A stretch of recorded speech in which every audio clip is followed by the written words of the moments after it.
Querido Mestre Jesus, nós estamos iniciando a nossa reunião evangélica da noite. Agradecemos, Senhor, as bênçãos, o amparo e a assistência que temos recebido. Agradecendo pela vossa misericórdia em nossas vidas,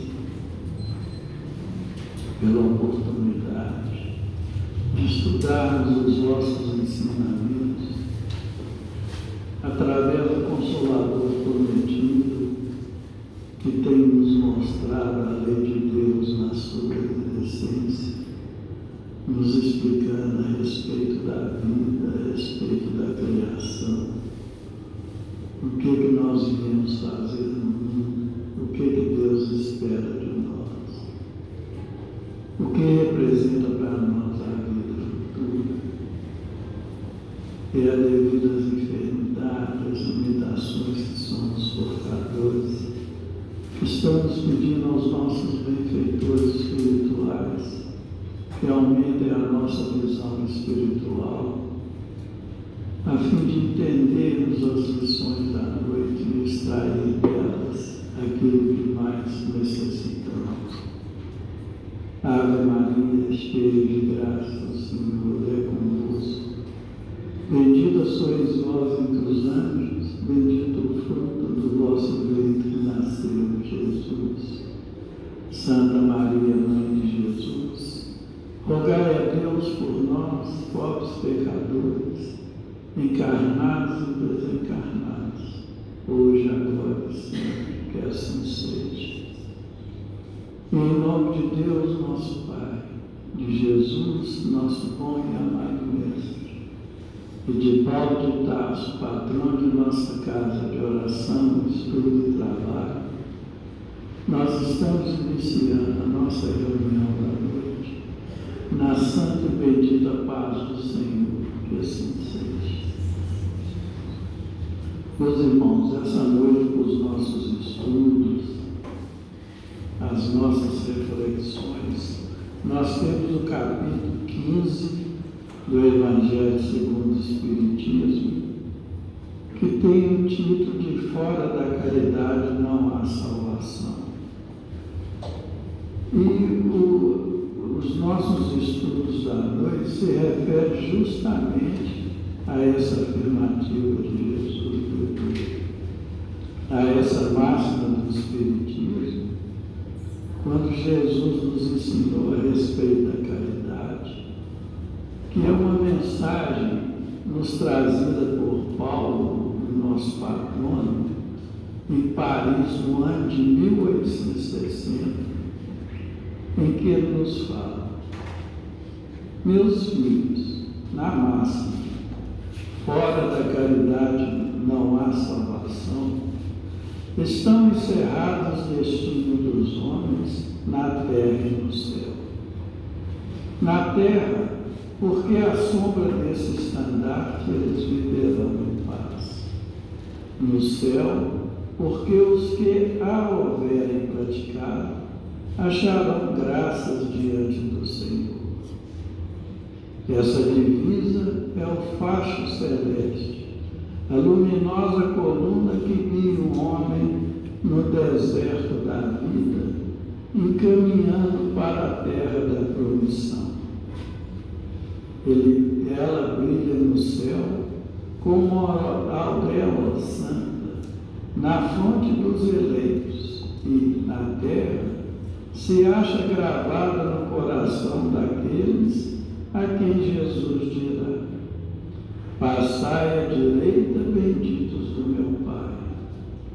Reconhecer-os-eis pelo perfume de caridade que espalham em torno de si. Nada exprime com mais exatidão o pensamento de Jesus. Nada resume tão bem os deveres do homem como essa máxima de ordem divina.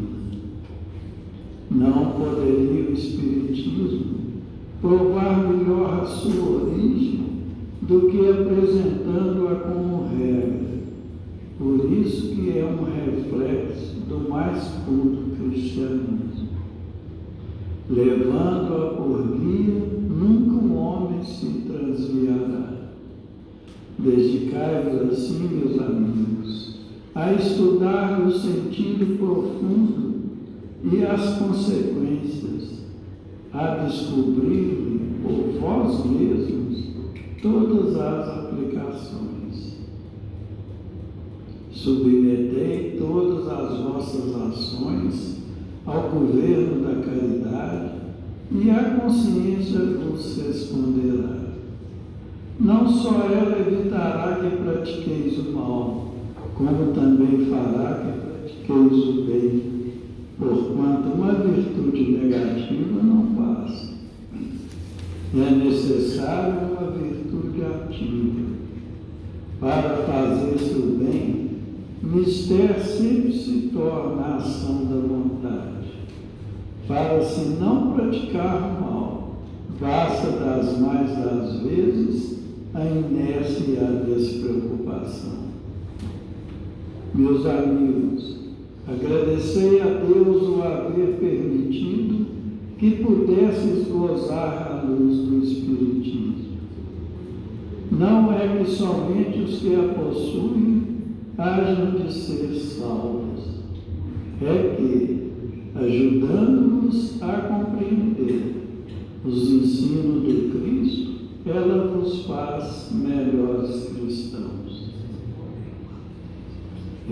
Esforçai-vos, pois, para que os vossos irmãos, observando-vos, sejam induzidos a reconhecer que o verdadeiro espírita e verdadeiro cristão são uma só e a mesma coisa, dado que todos quantos praticam a caridade são discípulos de Jesus sem embargo de seita a que pertence. Paulo Apóstolo, Paris, 1860. Conjugado com essa lição, com essa mensagem de Paulo de Tarso, nós temos a pergunta 629 do Livro dos Espíritos, sobre o bem e o mal, quando foi perguntado a eles: que definição se pode dar da moral? E eles responderam: a moral é a regra do bem proceder, isto é, de distinguir o bem do mal. Funda-se na observância da lei de Deus. O homem procede bem quando tudo faz pelo bem de todos, porque então cumpre a lei de Deus. Essa noite nós contamos com a colaboração dos nossos irmãos Lucas e Luciana, passando a palavra a Luciana.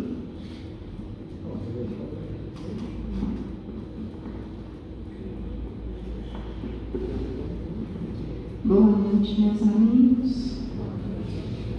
Que a paz de Jesus nos envolva, aos corações aqui presentes, aos nossos irmãos também, também que fazem parte do nosso discurso.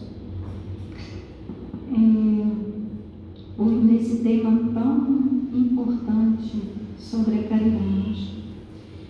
E, às vezes, a gente ouve dizer, como eu já ouvi, né? O Espiritismo só fala de caridade, né? Mas nós sabemos o quanto é importante, o quanto é primordial essa pequena palavra, caridade, e que tem um grande significado. Leon Denis, ele nos diz que a caridade é a virtude por excelência e que só ela nos dá a chave de destinos mais elevados. E essa noite, no item 10, nós vemos uma belíssima mensagem que nos serve de reflexão do nosso patrono, né, Paulo, em que nos chama também a atenção para a caridade, dizendo que é esse estandarte que carregando esse estandarte, levando esse estandarte, nós vamos achar paz. É esse estandarte também que nos dá graças diante do Senhor. A caridade, diz ele, é como um perfume que espalha em torno de si, é uma marca. Às vezes nós vemos pessoas que chegam e falam: nossa, você é tão diferente, há algo diferente.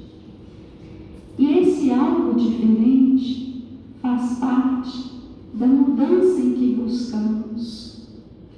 Esse algo diferente faz parte também da caridade, porque é uma forma, quando nós buscamos levar o cristianismo através das nossas ações, das nossas falas, nós buscamos vivenciar o Cristo, aquilo que Ele nos ensina, nós fazemos a diferença. E essa diferença vem como um despertar para aquele que ainda se encontra perdido, porque ele vai falar: bom, é tão diferente, então deixa eu investigar, deixa eu buscar. Que diferença é essa? E aí é o primeiro ponto que abre ali um leque de perguntas, e justamente no Espiritismo, esse Consolador prometido por Jesus, que se encontrará as respostas.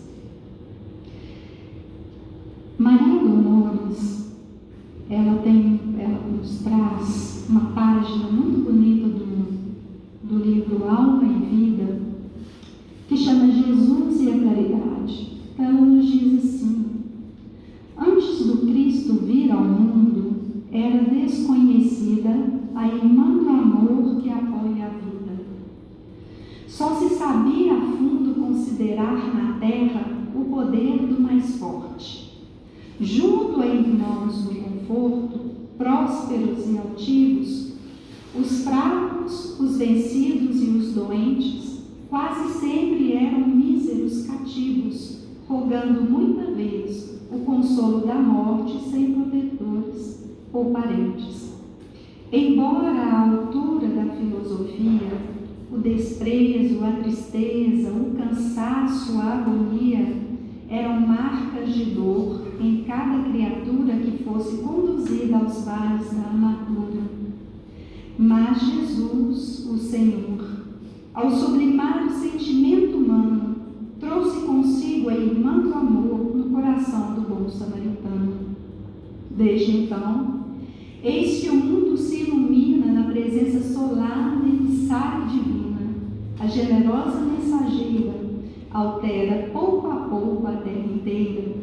Nasce a ideia da paz nos tempos novos. A solidariedade aparece entre os povos. O trabalho conquista amplo e belo conceito.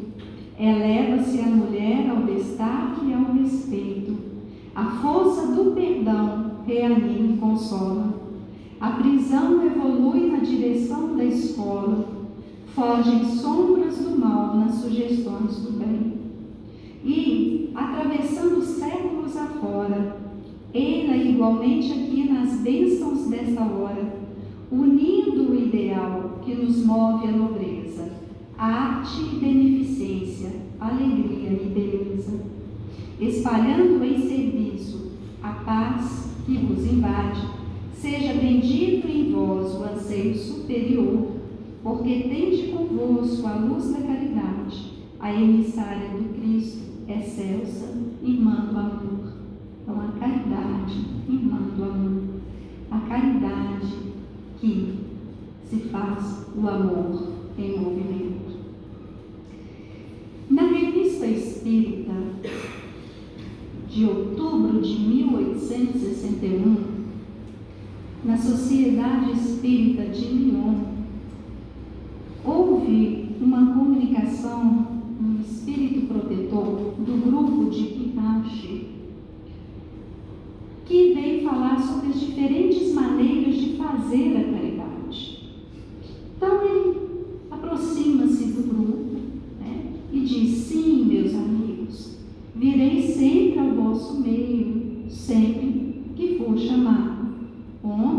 senti muito feliz por vossa causa, quando ouvi o autor dos livros que vos abriram os olhos testemunhar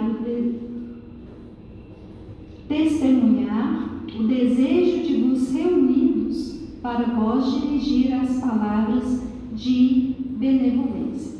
Aqui ele está falando do discurso de Allan Kardec. Allan Kardec ele foi visitar esse grupo em Lyon, esse grupo de pirâmide. E ele levou então um discurso falando do Espiritismo. É um discurso belíssimo. E no discurso de Kardec, quando eu estava lendo e estudando, a gente consegue perceber como, né, é algo que passa o tempo. Porque o discurso ali feito àqueles espíritas da época pode ser o mesmo, e é o mesmo, as mesmas instruções dadas por Kardec que vêm até nós. E ali ele diz, no primeiro momento, ele vai então cumprimentar e vai dizer a eles que ele estava muito feliz quando ele viu o terreno imenso que a doutrina espírita estava ali alcançando, que era uma surpresa muito agradável. E ele diz que nos últimos anos, né, em que ele observava, que fazia ali admirar a providência, uma alegria indivisível à vista do bem que ela produzia, das consolações que ela espalhava sobre tantas dores. E aí ele diz, podendo então deduzir o que viria no futuro. E esse discurso de Kardec é muito grande. Eu vou trazer alguns pontos interessantes desse discurso. Então ele vai aqui falar, né, agradecer por estar lá presente, vai trazer a necessidade ali da aliança entre os espíritas. Ele vai dizer assim, olha, a aliança deve reinar entre os espíritas de todos os países do mundo, porque o espiritismo, restituindo ao espírito seu verdadeiro papel na criação, constatando a superioridade da inteligência sobre a matéria, faz com que desapareçam naturalmente todas as distinções estabelecidas entre os homens, conforme as vantagens corporais e mundanas, sobre as quais só o orgulho fundou as castas e os estúpidos preconceitos da cor. Ampliando o círculo da família pela pluralidade da existência, o Espiritismo estabelece entre os homens uma fraternidade mais racional que aquela que não tem por base senão os frágeis laços da matéria, porquanto esses laços são perecíveis, ao passo que os do Espírito são eternos. Uma vez bem compreendidos, esses laços influirão, pela própria força das coisas, nas relações sociais e, mais tarde, na legislação social, que tornará por base as leis imutáveis do amor e da caridade. Então, olha, né, ele dizendo aí que o Espiritismo, ele vem para todos, ele não vem fazer diferenças, ele não vem ali rotular ou trazer denominações. O Espiritismo vem nos mostrar que nós somos ligados, nós somos espíritos eternos, filhos de um mesmo Criador, de um mesmo Pai, possuímos as mesmas capacidades, nós possuímos o DNA divino, como diz Haroldo, nós possuímos a essência divina. O que acontece, as diferenças que nós vemos, é de acordo com o livre-arbítrio, a escolha de cada um. Uns preferem aproveitar o tempo para ali se empenhar no processo da evolução, do caminhar. Outros se estacionam, né? Então a diferença é essa, mas o Espiritismo, ele clareia isso a nós. E aí ele vem falando que vê-se-ão então desaparecerem essas anomalias que chocam os homens de bom senso, como as leis da Idade Média chocam os homens. Mas isso é obra do tempo. Deixemos a Deus o cuidado de fazer com que cada coisa venha ao seu tempo. Então nós vimos, que ele está dizendo muitas coisas que aconteciam antes, pegando ali a Idade Média, nós vemos hoje muitas coisas a gente já tem como barbárie, já não admitimos mais. Isso é uma marca da evolução, é uma marca do nosso progresso. E ali, então, da nossa maturidade, e ele está dizendo, tenhamos fé, confiamos em Deus, que tudo vem no seu tempo. Nós somos trabalhadores, não podemos ficar de braços cruzados, mas então vamos ajudar nesse progresso. E uma das bandeiras a carregar é a bandeira do amor e da caridade. E ali, então, ele vem depois falando sobre o cuidado que devemos manter o pensamento sempre no bem. Ele diz,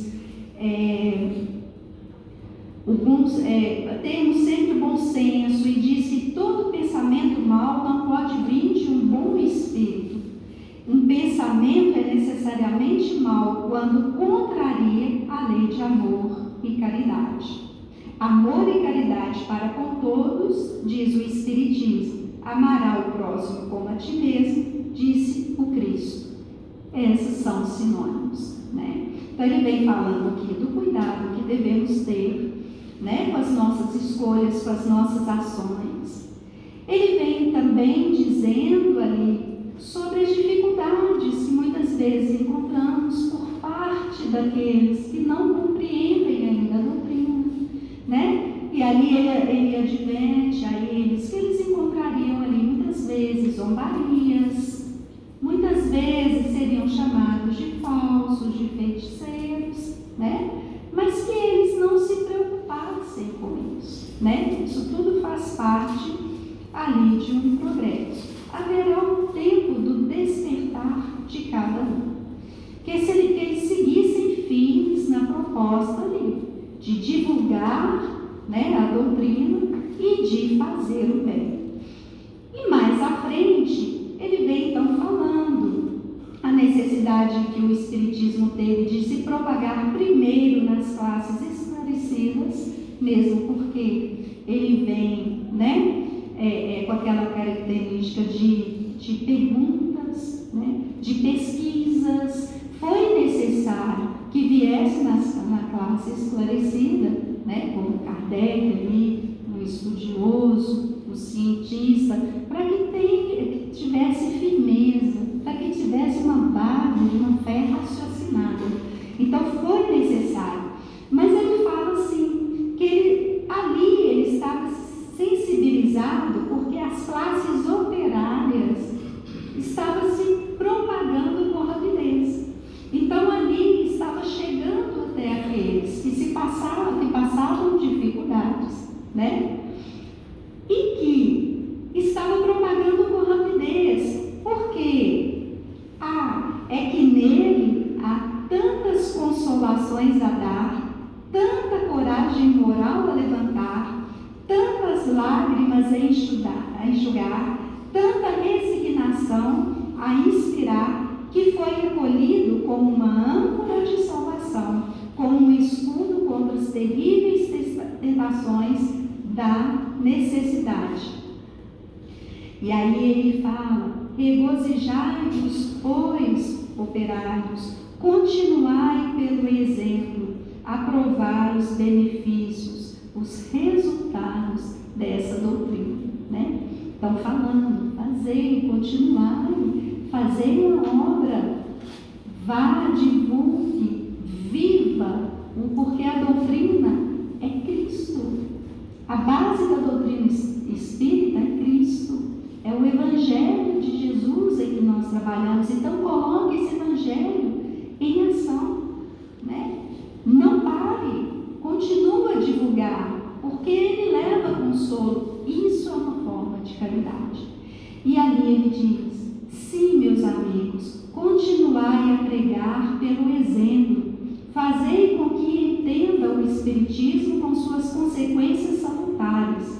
pois quando for compreendido, não mais se atemorizarão, muito mais será acolhido como garantia da ordem social, e os próprios incrédulos serão forçados a falar dele com mais respeito. O que o Espiritismo tem feito? Falar sobre isso. Tem impedido inúmeros suicídios, restaurou a paz e a concórdia num grande número de famílias, tornou mansos e pacientes homens violentos e coléricos, deu resignação aos que não tinham e consolação aos aflitos, reconduziu a Deus os que não o conheciam, destruindo-lhes as ideias materialistas, verdadeira chaga social que aniquila a responsabilidade moral do homem.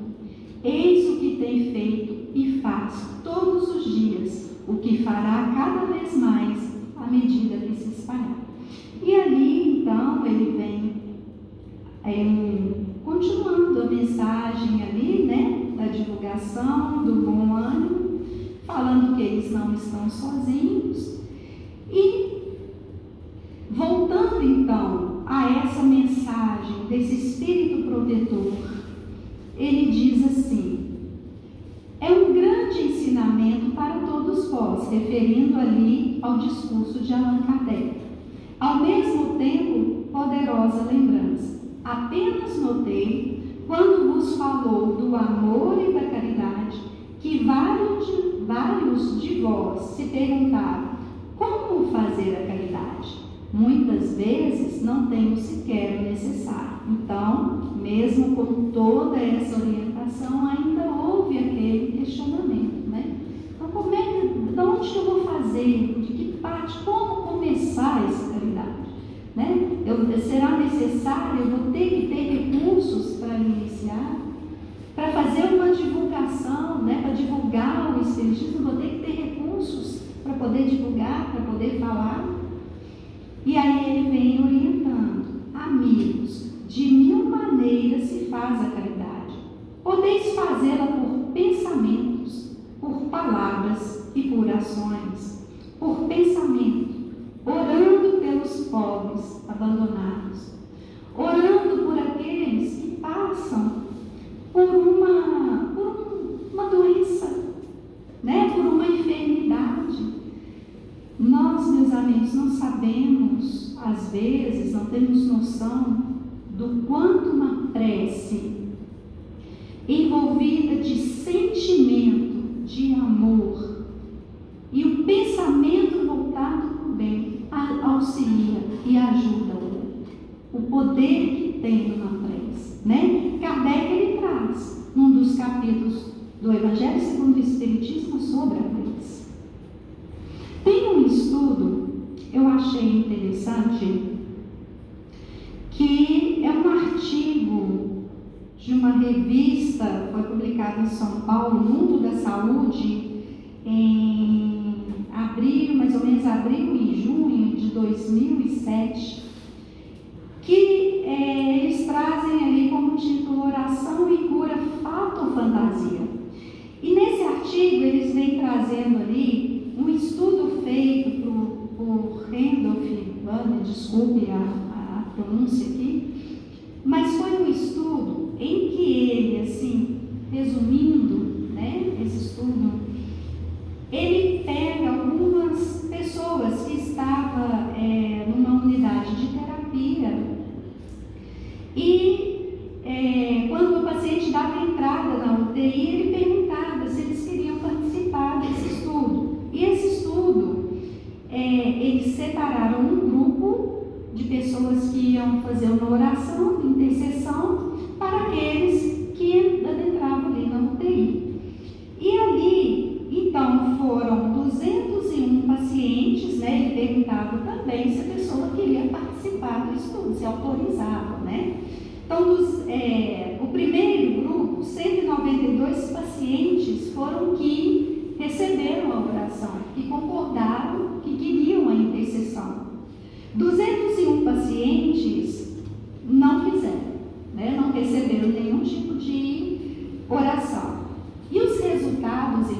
mostrados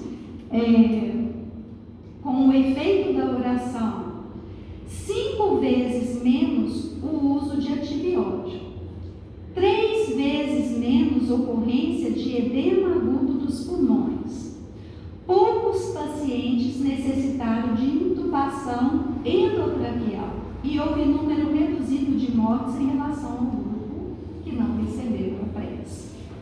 E mais tarde, William também, um estudioso, ele tentou fazer também, né? Ele viu ali o artigo publicado e buscou também fazer a experiência com pacientes da unidade coronária. E ele teve também resultados positivos para aqueles pacientes que sofreram a intervenção da prece, 524 pacientes. Ele observou também que teve um resultado positivo. Isso mostrando para a gente o poder que nós temos na prece. Isso é caridade. E é o que esse Espírito Protetor está dizendo. Um pensamento, uma oração por aqueles que passam, né, que estão passando por provações da enfermidade, que também morrem sem se acharem sequer condição de ver a luz. Então, orar também por aqueles que não fazem parte mais do plano físico como nós, mas nós sabemos que somos eternos, que continua. Então, uma oração feita por aqueles que necessitam, que fazem a passagem ali, que voltam para a pátria espiritual, sem ter, como Paulo nos diz, a grata felicidade de conhecer, de vivenciar o Evangelho do Cristo, de ter contato com essa doutrina que tanto nos esclarece. O orar por esses também é uma forma de caridade. E ele diz sobre as palavras: por palavras, dando ao vosso companheiro de todos os dias alguns bons conselhos, dizendo ao que o desespero, as privações azedaram o ânimo e levaram a blasfemar o nome do Altíssimo. Por exemplo, eu era como sois, sofria, sentia-me infeliz, mas acreditei no Espiritismo, e desde agora sou feliz. Aos velhos que vos disserem: é inútil, estou no fim da minha jornada, morrerei como vivi. Dizei: Deus usa da justiça igual para com todos nós. Lembrai-vos dos trabalhadores da última hora. Dizei para as crianças que, já viciadas pelas companhias de que se cercaram e que vão pelo mundo, prestes a sucumbir às más tentações, dizei: Deus vos vê, meus caros pequenos, e não vos canseis de lhe repetir essas brandas palavras. Elas acabarão por lhes germinar nas inteligências infantis. E isso também é caridade.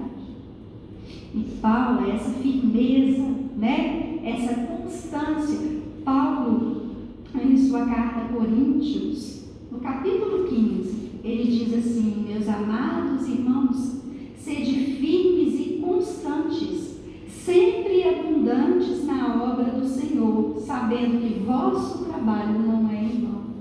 E a constância é essa regularidade, essa persistência, essa firmeza que todo cristão deve ter. Então, é uma palavra amiga, é um abraço. Isso é caridade. Então, nós não podemos dizer: eu não sei como fazer a caridade, ou então eu não fiz a caridade porque eu não tenho recurso. Não, né? O nosso levantar, muitas vezes, um bom dia, fazer um café, né, para a família, um auxiliar ali o outro, quando algo cai na rua, você vai lá e auxilia, ou atravessar a rua, né? Ajudar uma pessoa ali a atravessar uma rua movimentada, é caridade, é gentileza, né? E é essa a postura de um cristão. Essa é a postura de um cristão. E aí, para finalizar, ele diz: meus amigos, a cada cada regime novo, o general entrega um estandarte. Eu vos dou por divisa essa máxima do Cristo: amai uns aos outros, observai esse preceito, reuni-vos todos em torno dessa bandeira, e tereis ventura e consolação, um espírito protetor. Belíssima, né? A mensagem ali de incentivo e de explicando ali aquele grupo que num primeiro momento não entendeu sobre a caridade. Para finalizar a minha participação, eu gostaria de deixar também do Evangelho do capítulo 10, no item 18, mensagem do bispo de Niver, quando ele diz assim: Espiritismo, doutrina consoladora e bendita, felizes dos que te conhecem e tiram proveito dos salutares ensinamentos dos Espíritos do Senhor.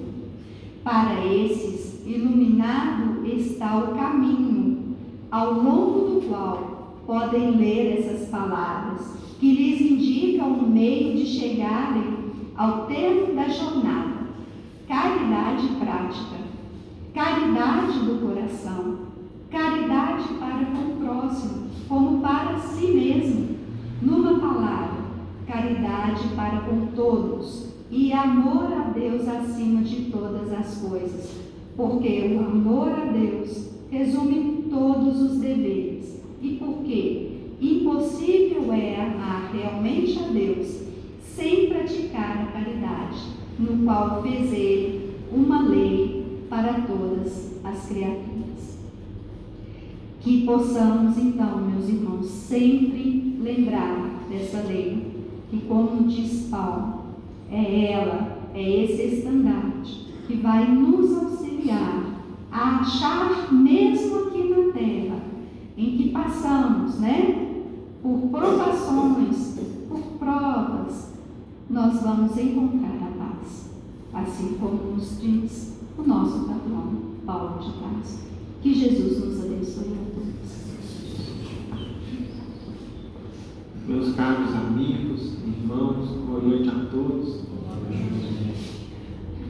Hoje nós estamos estudando o último item desse capítulo 15 do Evangelho segundo o Espiritismo, que trata em todo o capítulo para a gente do tema da caridade. A caridade, meus amigos, em poucas palavras, em um conceito bem simples e resumido, a gente poderia explicar como o amor em ação. É o sentimento sublime do amor que nós temos aprendido cada vez mais na sua essência verdadeira, por meio do Evangelho do Cristo, que se transforma numa prece, se transforma numa palavra amiga, se transforma num abraço, num gesto de gentileza, se transforma em algo que a gente oferece, que vem às nossas mãos e a gente passa a alguém que necessita, enfim. E nós temos aprendido que sem a caridade, ou seja, sem que nós nos esforcemos na prática de todas essas atitudes no nosso dia a dia, começando na família, estendendo-se a qualquer pessoa que estiver à nossa volta, a nossa situação espiritual dificilmente se altera.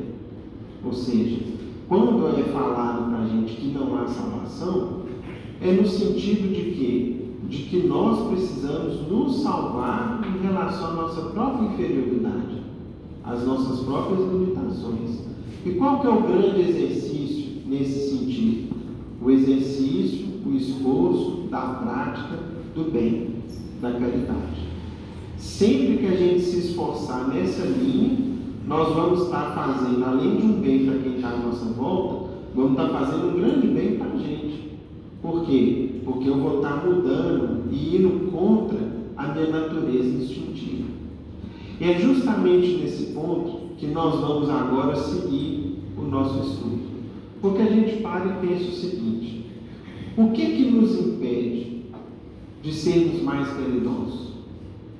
Qual o grande obstáculo que a gente enfrenta para termos mais paciência, para sermos mais compreensivos, para sermos mais indulgentes, para podermos ter pequenos gestos de gentileza, para poder dividir algo que a gente tem e que está ao nosso alcance dividir. Qual que é o nosso grande obstáculo? O que nos impede de vivermos tal como a gente tem estudado e aprendido? Lá no Livro dos Espíritos, nós temos a pergunta que vai em cima do ponto que toca a todos nós, que é o seguinte: dentre os vícios, qual o que se pode considerar radical, ou o pior de todos os vícios que a gente ainda ostenta? Pergunta 913. Já o dissemos inúmeras vezes, o egoísmo. Dele deriva todo o mal.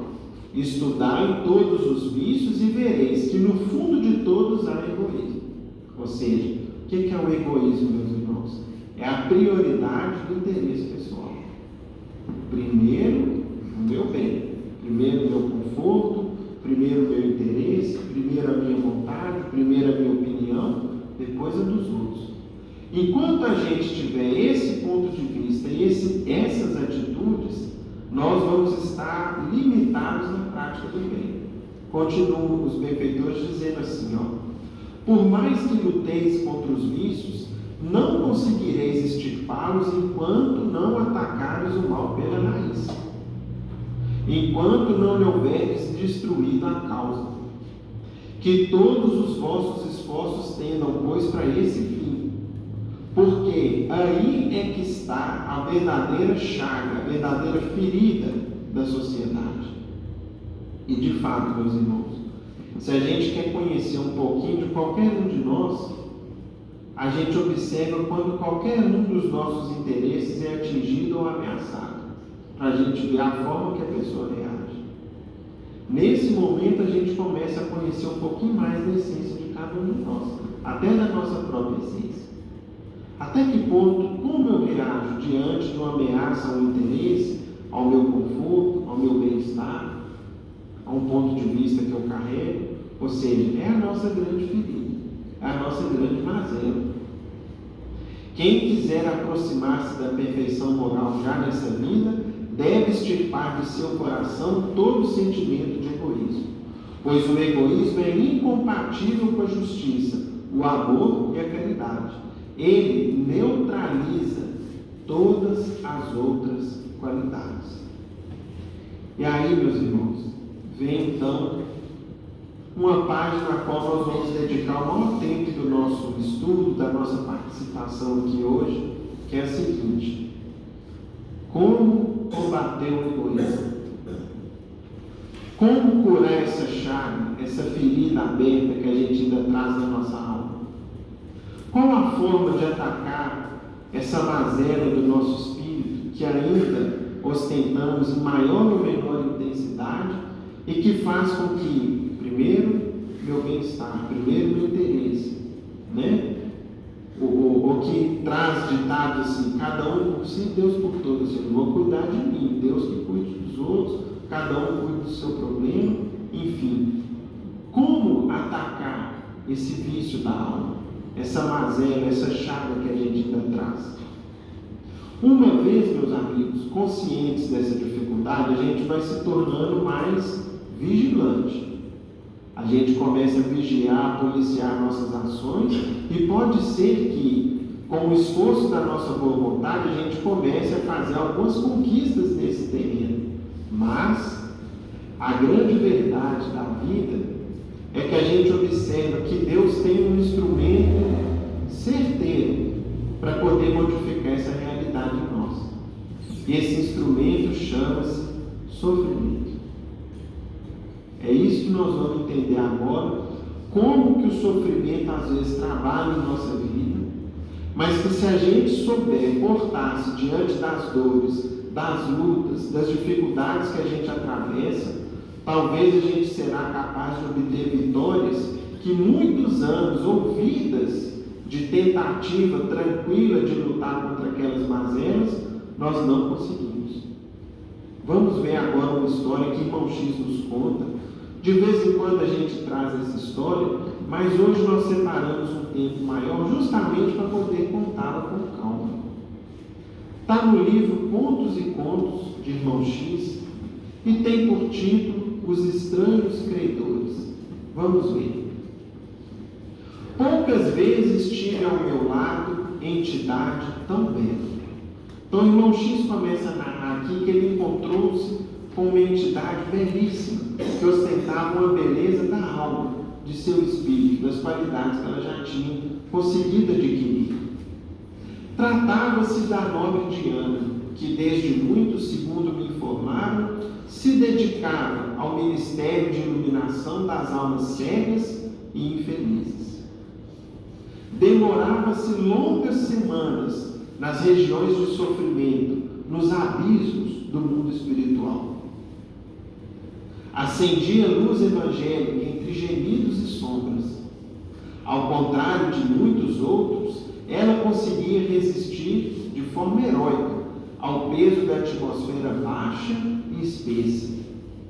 Inúmeros criminosos impenitentes rendiam-se-lhe à palavra persuasiva e maternal. Jamais falava como quem reprova condenando, mas como quem esclarece amando em nome de Deus. Então, meus irmãos, Irmão X começa aqui a narrar para a gente de um espírito, de uma alma de aparência feminina, que ostentava uma beleza muito grande e que, segundo foi informado para ele, ela se dedicava especialmente a assistir, amparar, socorrer, consolar, estender as mãos aos nossos irmãos nos quadros mais terríveis de sofrimento no mundo espiritual. E ela tinha uma resistência, uma força que outros não tinham nessa tarefa. Certo dia, ela nos visitou no grupo em elevada tarefa. Ouvia dissertar, explicar sobre grandes teses humanas, admirando-me com a sabedoria que lhe vibrava em cada conceito. O que mais impressionava, entretanto, em sua venerável figura feminina, era a luz que a rodeava por completo. Parecia viver num ambiente maravilhoso, todo seu, tão sublime era a luz radiosa que a circundava, isolando-a das influências exteriores. Asseverou-me um amigo que a abnegada mensageira possuía direito indiscutível para desfrutar aquela situação. Ou seja, um dos amigos de Irmão X falou para ele o seguinte: olha, isso é conquista individual dela, foi mérito dela. Não só por trabalhar em ciclo de criaturas muito inferiores a ela, como também porque venceu, vejam só, em si mesma, as deficiências mais rudes da condição animal. Ou seja, ela tinha um mérito de trabalho, mas tinha também um mérito por ter conseguido extirpar dela os vícios mais difíceis. Vamos ver. Alma divina, Diana reunia a beleza e a bondade, a ciência e a expressão.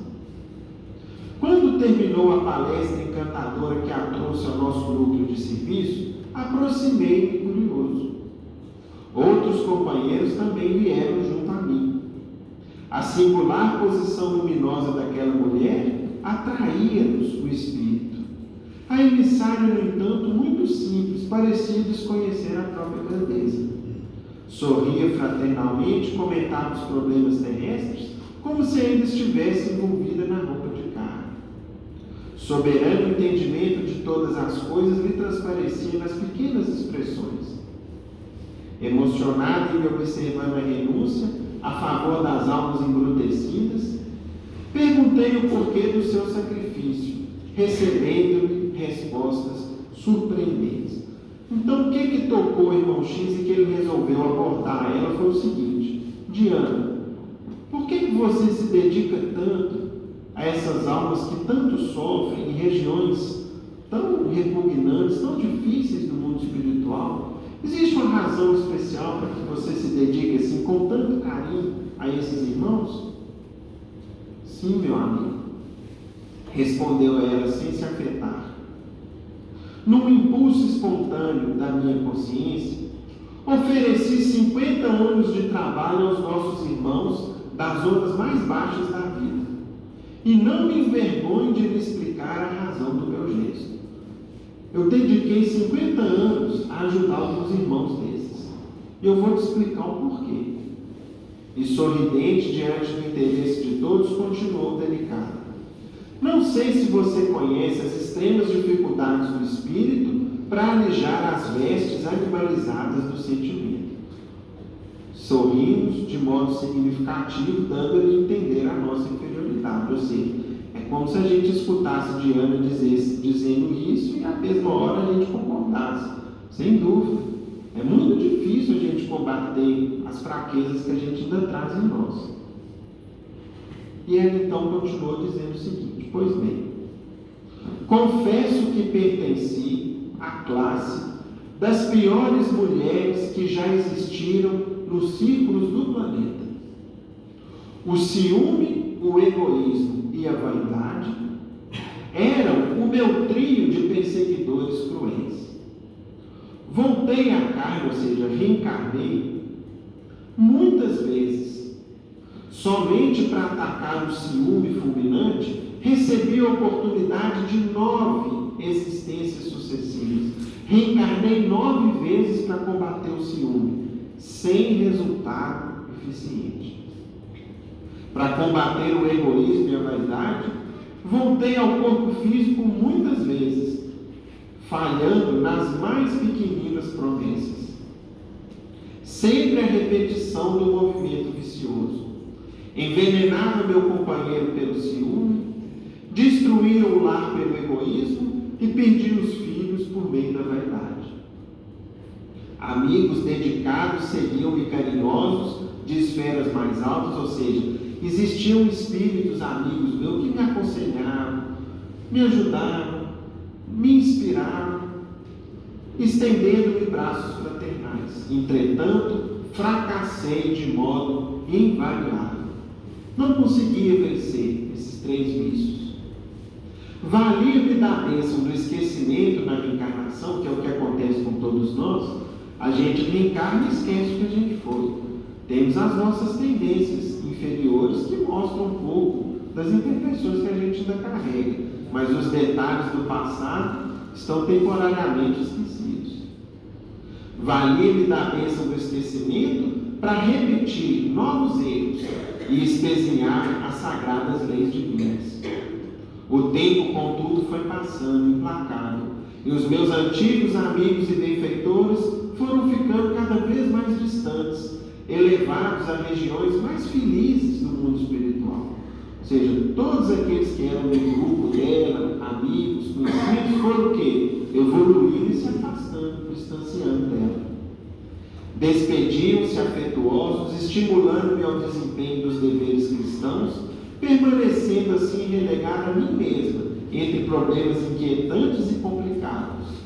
Finalmente, o esposo amigo, sócio de muitas vidas e empresas inúmeras, foi convocado à esfera superior, e dos espíritos amados que me foram pais e filhos em várias vidas e reencarnações sucessivas, não existia mais nenhum ao lado da minha pequenez.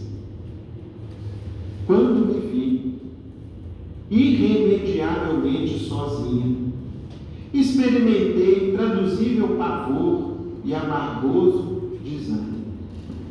Imaginem, né, meus irmãos, todos os amigos, conhecidos, pessoas que a gente ama e queridos, de repente todos começassem a ir, partir, despedir, ela se sentiu então muito sozinha.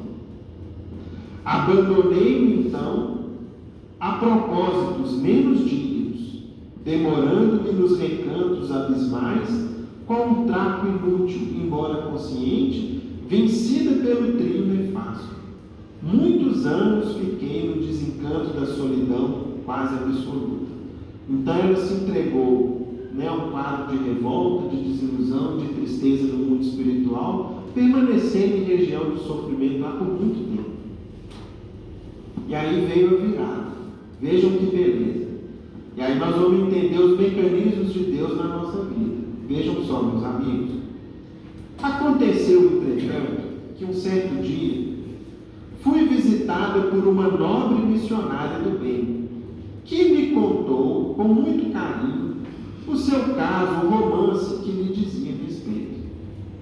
Ela também esteve em posição qual a minha, semelhante à minha, mas superou os obstáculos, utilizando o concurso, a ajuda de entidades infelizes, com a ajuda de irmãos que passam por grandes sofrimentos. Depois de aventuras extravagantes, ao longo das quais foi variavelmente derrotada, ela então voltou à terra na qualidade de mãe de filhos monstruosos. E tão duras, tão difíceis lhe foram os testemunhos de renúncia, de sacrifício, que chegou ao admirável triunfo sobre a tríade tenebrosa: ciúme, o egoísmo e a vaidade. Dominando o ciúme, o egoísmo e a vaidade ao longo de 70 anos de uma vida de grandes sacrifícios. Aconselhou-me assim a visitar as furnas do sofrimento purgatorial e a pedir a colaboração dos dirigentes daqueles que lá ficam, nas províncias da angústia, candidatando-me à maternidade dolorosa na terra. Então, o que aquele espírito amigo falou com Diana? Falou, minha irmã, eu estive com você um dia. Eu só consegui vencer isso através da ajuda de alguns irmãos nossos em situações tão ou mais difíceis que a nossa. Como? Sendo mãe na terra de filhos muito limitados, de filhos muito difíceis. Aceitei aquela sugestão. O que seriam 70 anos de esforço e paciência para conseguir uma conquista que me escapou durante milênios? Por mais de 1000 anos? A prestimosa amiga levou-me então às retaguardas das trevas e, horrorizada, percebi a existência de muitos irmãos nossos em quadros muito tristes, em estágios longos de loucura, cegueira e deformação. Agitavam-se em padecimentos indescritíveis. Num primeiro momento, acovardei-me ante o quadro triste, mas a piedosa mensageira que me ajudava reanimou-me e, afinal, fiz o pedido. Quando o meu fervor se exteriorizou em lágrimas de esperança, eis que apareceu então um dos responsáveis daquela região de tristeza e dificuldade, acolhendo-me à prece. Porque, meus irmãos, mesmo nas regiões de maior e mais intenso sofrimento, a bondade e misericórdia divina sempre está presente. Sempre existe um supervisor espiritual acompanhando caso a caso. Por quê? O que o Cristo disse? Nenhuma das ovelhas a mim confiada se perderá. Jesus não perdeu esperança nenhuma de nós. Continua esperando pela nossa virada, pela nossa redenção.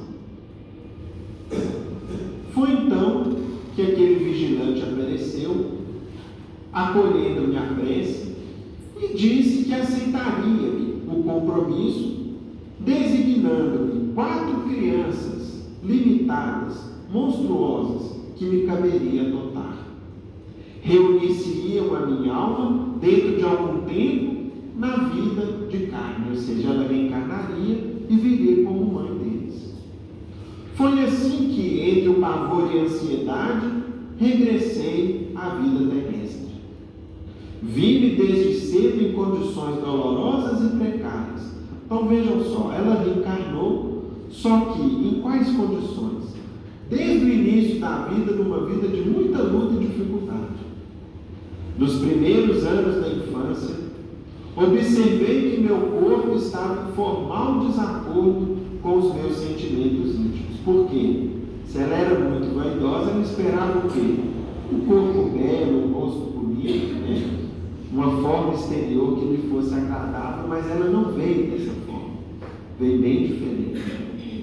A princípio, uma grande rebeldia dominou meu coração, mas fui lavando as manchas da revolta com lágrimas benfazejas, e porque a orfandade me colhera nos primeiros anos, ou seja, eu fico órfão cedo, mocinha ainda nova, fui obrigada a casar-me, a unir-me a um homem terrivelmente disforme, que me impôs 4 filhos infelizes. Logo após o nascimento do último deles, Meu infeliz esposo, companheiro de quedas noutra época, veio a desencarnar, deixando-me pobreza e viuvez irremediáveis. Ela já era órfã, tornou-se mãe de 4 filhinhos, logo em seguida o companheiro desencarna, deixando ela ali viúva e com limitações de toda ordem. Tentei a conquista do trabalho digno, entretanto, o sofrimento dos filhos não me permitia. Um era cego, o outro leproso e os outros 2 aleijados. Muitas vezes a vaidade me inclinava à prostituição, mas o instinto de mãe não me separava dos filhinhos, e toda a gente me evitava a presença com muita repugnância. O egoísmo procurou fechar os olhos, sugerindo largar-se aquelas crianças. Contudo, a maternidade sofredora me ajudava a vencer no combate do coração. O ciúme, então, me estimulava o desespero e o crime, especialmente quando via diante de mim mães tranquilas e afortunadas. Todavia, o beijo de minhas pobres crianças atormentadas convidava-me à gratidão pela caridade pública, à humildade e ao entendimento. Nunca tive pouso certo, ou seja, ela não tinha sequer um lugar para dormir, para se acomodar com as crianças. Como nunca dispus de parentes que me solucionassem as necessidades. Vagueei mendigando nos caminhos, errando sem direção, invariavelmente acompanhada pelos 4 meninos infelizes, que se transformaram em adultos limitados, cheios de necessidades. Ambos os aleijados partiram mais cedo para a vida espiritual. A criança leprosa, já adulta, desencarnou algum tempo depois, e o cego andou comigo por mais de 40 anos.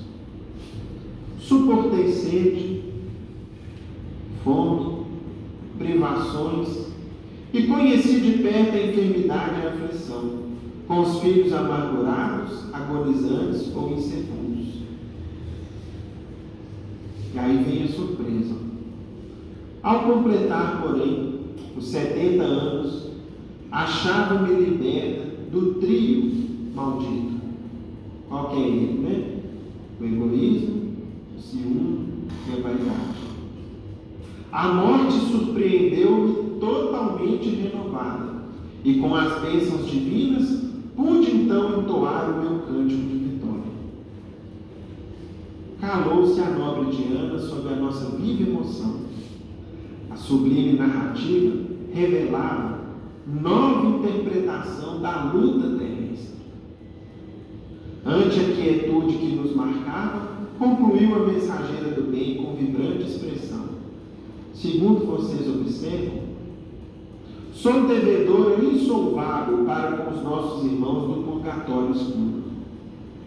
Em companhia deles, na reencarnação terrestre, aprendi lições que muitos séculos de aprendizado pacífico, tranquilo, não me puderam ensinar, à vista de minha rebeldia e viciação. E tão grande é a minha alegria, e tão bela a minha noção de vitória individual que, se rastejasse nas trevas por alguns milênios a fim de servi-los, não lhes pagaria, em hipótese alguma, o que lhes fiquei a dever para a eternidade. E aí, meus irmãos, irmão X conclui essa história e, trazendo para as nossas vidas, a gente passa a refletir de uma forma muito diferente a respeito do sofrimento. Quais sofrimentos têm nos visitado? Quais problemas temos enfrentado? Quais medos, angústias, preocupações? Será que Deus está presente neles?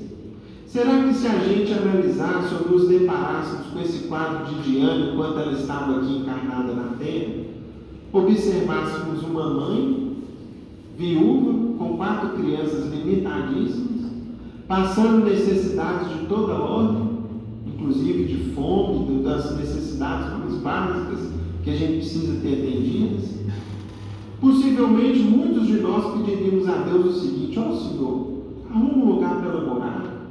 Não deixa faltar comida. Tenha que alguém, algum coração generoso possa dar um pouco mais de conforto, de acolhimento, de amparo material para ela. E se isso tivesse acontecido? Será que a lição teria sido aprendida, tal como foi aprendida nos quadros do sofrimento, ou não? E é por isso, meus irmãos, que, considerando que nós, em maior ou menor intensidade, trazemos conosco essas chagas vivas na alma do egoísmo, da vaidade, do orgulho, do ciúme, da impaciência e de tantos outros, até que ponto os sofrimentos agudos ou inesperados, ou muitas vezes não provocados por nós nessa encarnação, estão justamente como elemento divino para nos transformar e fazer de nós criaturas melhores. É o que Diana nos falou. Muitos milênios de aprendizado pacífico não ajudaram ela a vencer o egoísmo, o ciúme e a vaidade. Foi uma vida de muita luta e sofrimento. Portanto, Deus tem os seus mecanismos de nos ajudar. E muitas vezes esses mecanismos recebem vários tipos de sofrimento que estão aí pelo mundo. O que importa, meus irmãos, é como que nós vamos agir diante deles. Se Diana se revoltasse, enjeitasse as crianças, ela perderia toda a lição e o aprendizado que ela teria que colher. Se ela, por outro lado, não aceitasse, procurasse tirar a própria vida, se rebelasse contra aquele quadro que a vida lhe apresentou, outros amargores viriam no seu caminho. O que ela precisou aprender? Resignação, humildade, paciência, persistência. A cada dia dela era um dia de conquistar o pão e o mínimo necessário para ela e para os filhinhos, e assim ela venceu a quem? A um ou outro? Não, ela venceu a si mesma. Tornou-se uma nova criatura. Então, todos os quadros de sofrimento da vida, conforme a gente viu numa página belíssima como essa, estão fazendo de nós criaturas melhores. Desde que a gente reaja ao sofrimento e aos quadros de dor e de angústia de maneira cristã, sem nos afastarmos dos nossos compromissos, sem revolta, sem reclamações, mas com muita fé em Deus e procurando fazer o que estiver ao nosso alcance para abreviar o sofrimento e as dificuldades que nos visitam. Porque assim, uma vez eliminados esses empecilhos da nossa alma, possivelmente, meus irmãos, nós iremos viver a caridade e estender o amor aos nossos semelhantes de uma forma muito mais intensa, tal como Diana fazia dias e dias seguidos das regiões de mais sofrimento do mundo espiritual. Que Jesus nos ampare e nos abençoe a todos.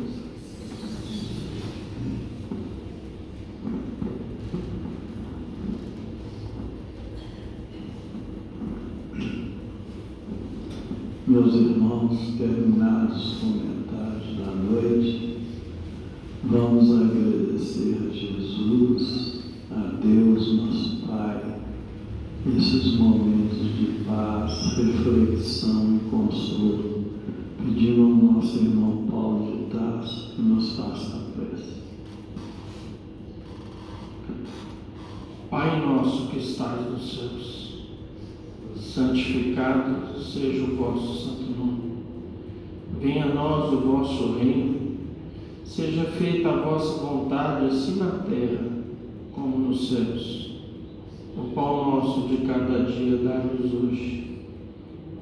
Perdoe, Senhor, as nossas dívidas, assim como nós perdoamos os nossos devedores. E não nos deixeis cairmos em novas tentações, e livra-nos do mal, porque teu poder e a tua glória para todo sempre, que assim seja. Com essa prece nós estamos encerrando os estudos evangélicos da noite, na santa e bendita paz do Senhor, que assim seja.